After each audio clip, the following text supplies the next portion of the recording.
Cookie, the socially awkward programmer here today with a tutorial on running Ruby scripts or Python scripts that you make. So what you're going to, on Windows apparently, because this is Windows. So what you're going to do is you are going to have your Ruby script right here, and you are going to create a new bat file. So I'm going to rename this run.bat. Yes, I want to change the file. You're going to edit. You're going to put at. Now this is where you have to look stuff up. So it depends on where you installed Ruby, or your whatever it is. Like mine's Ruby 193, and bin is the Ruby EXE.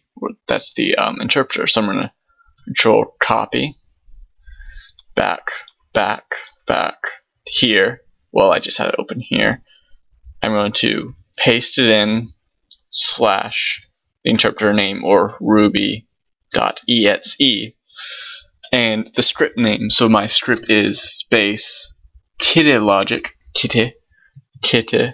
underscore logic dot rb. It's important to have the at thing here, or when you run the script it'll show up in the console. I'll show you about that later. Like at pause, pause. Now we'll also prove this. And if the batch file is not in the same directory as this, like see how this and these are in the same thing, but if I were to move this, like let's say into here,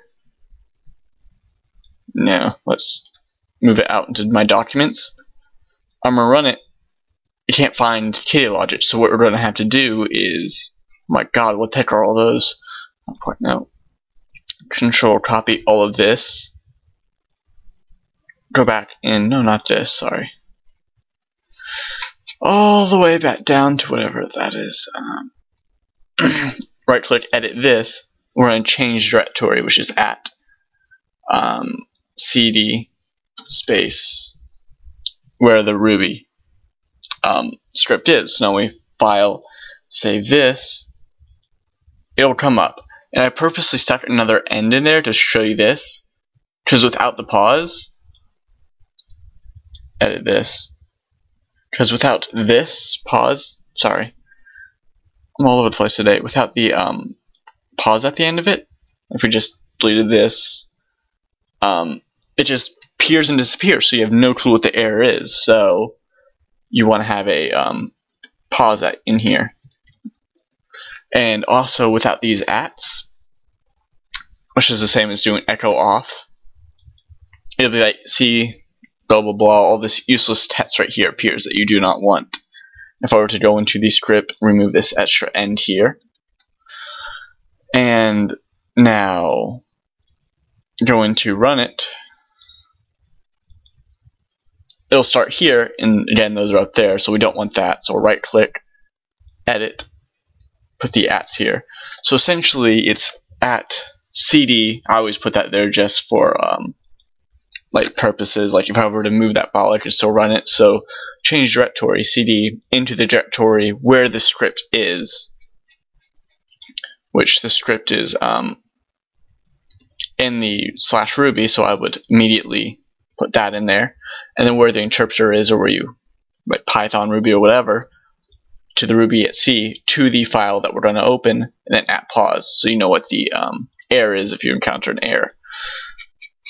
So now running this, what is 2 plus 2? I can't remember what I put that as. Let me just put G.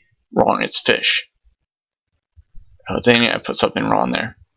But anyway, like that's essentially the script. Yeah, I kind of messed up on the script.